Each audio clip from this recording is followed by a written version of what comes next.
ఇక ఇది సరిగ్గా రైల్లా కనిపిస్తుంది. ఇక్కడ ఆ వ్యక్తి వీడియో తీస్తూ ఈ రిక్షా డ్రైవర్లను ఎగతాళి చేస్తున్నట్లు వినవచ్చు. అక్కడ అతను ఇలా చెప్తున్నాడు, ఇప్పటి వరకు వారికి ఛోటా హాతీ టెంపో ఉద్యోగులు వచ్చాయి, కానీ ఉస్తాద్ వారి తదుపరి లక్ష్యం భారతీయ రైల్వేలు అని భావిస్తున్నారు. ఈసారి నేను వారి నుండి నా వైష్ణవిదేవి టికెట్ తీసుకుంటానని అంటూ సెటైర్లు వేస్తున్నట్లు వీడియోలో కనిపిస్తోంది. ఈ వీడియోను మజాక్_k_mood_my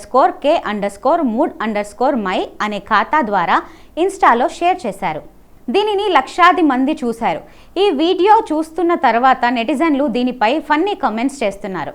ఒక యజమాని, నిజంగా బ్రదర్, కోవిడ్ తరువాత ఈ రిక్షా డ్రైవర్లను ఒక వ్యాధిలా వ్యాపించారని రాశారు. మరొకరు, ఇలాంటి చేష్టల వల్ల రోడ్డుపై పెద్ద ప్రమాదాలు జరుగుతున్నాయని రాశారు.